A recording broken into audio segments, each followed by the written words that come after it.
Hello students, कैसे हैं आप लोग। उम्मीद करती हूँ कि आप लोग मेरे चैनल से वीडियो देख रहे होंगे और लाइक शेयर भी कर रहे होंगे। चलिए हम लोग आज ग्रामर का इंट्रोडक्शन ले लेते हैं कि what is the meaning of grammar.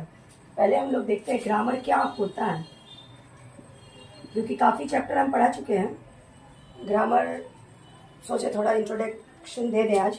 तो ग्रामर वो शास्त्र है जिसके द्वारा मनुष्य शुद्ध शुद्ध बोलना या लिखना सीखते हैं। हिंदी में भी हम लोग पढ़े होंगे, आप लोग भी पढ़े हैं कि ग्रामर अगर नहीं सीख पाते हम लोग तो कोई भी भाषा को बोलने में काफ़ी कठिनाई आती है और शुद्ध शुद्ध हम लोग बोल नहीं पाते हैं। तो ग्रामर उसे ही कहते हैं। तो इंग्लिश में भी है, हिंदी में भी है और संस्कृत में भी है ये सब चीज़ें। तो ग्रामर का सबसे पहले क्या है, कोई भी जो हम लोग वर्ड बनाते हैं यानी कि शब्द जो बनाते हैं तो किस चीज़ से बनाते हैं, वर्ण से। तो उसी प्रकार आपको इंग्लिश में भी है ए टू जेड जो लेटर है हमारा, इसमें आपको 5 हो गए vowels, A E I O U।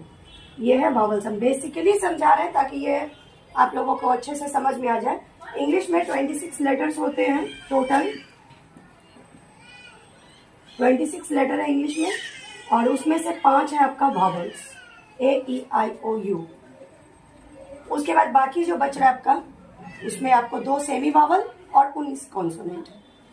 इतना तक आप लोग समझ गए। अब इन्हीं वर्ड से, इन्हीं लेटर से हम वर्ड फॉर्मेशन करेंगे। जैसे DOG, dog, this is dog.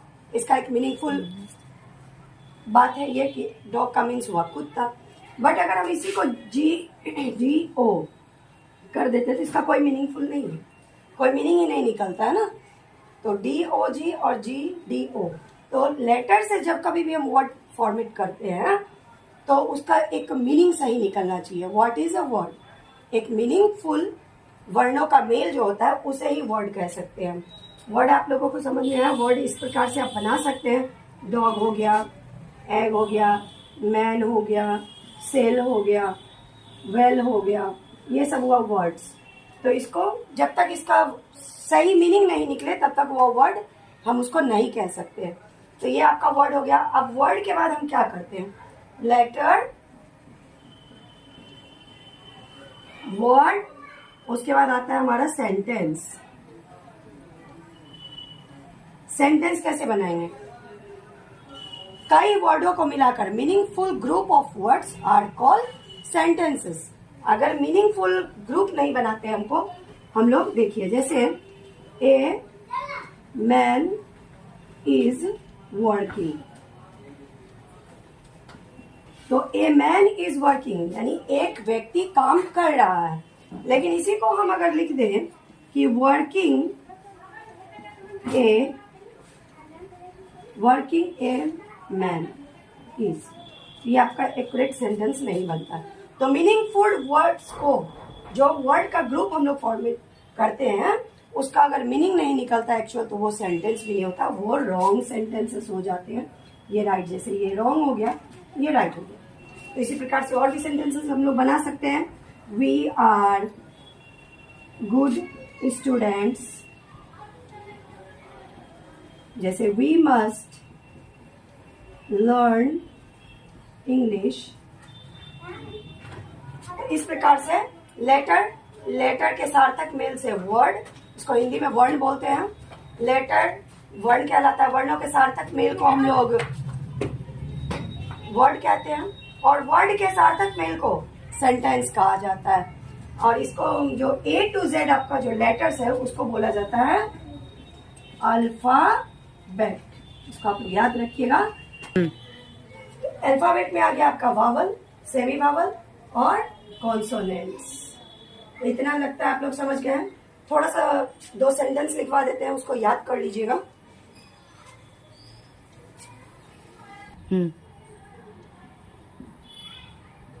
What is word,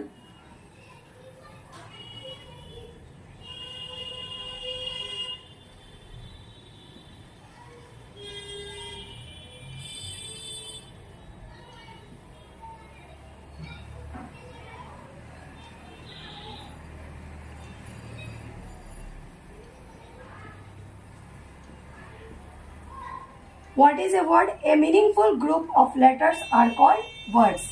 अभी आप लोग को समझा है कि लेटर्स को अगर हम मिला के बनाते हैं तो उसका अगर कोई मीनिंग नहीं निकलता है तो वह वर्ड नहीं होंगे। तो इसीलिए a meaningful group of letters are called words. What is sentence?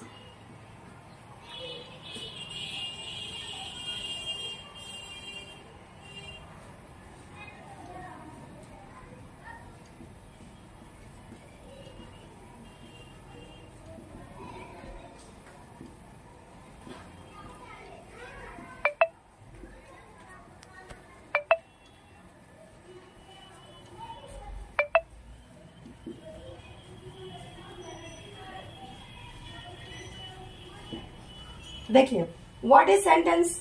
A group of words which makes complete sense is called sentence. तो वैसा शब्दों का समूह जिसका कि सार्थक मतलब निकल सके उसे हम लोग सेंटेंस बोलते हैं। तो आज के लिए इतना ही काफी है। मैं उम्मीद करती हूँ कि आप लोग बेसिकली चीज को समझ गए होंगे। कल हम लोग पढ़ेंगे सेंटेंस के कितने प्रकार होते हैं और उसका यूज कहाँ कहाँ पे होता है।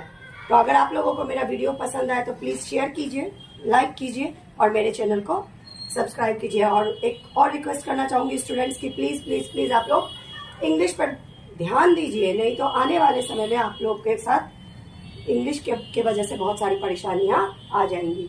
Thank you.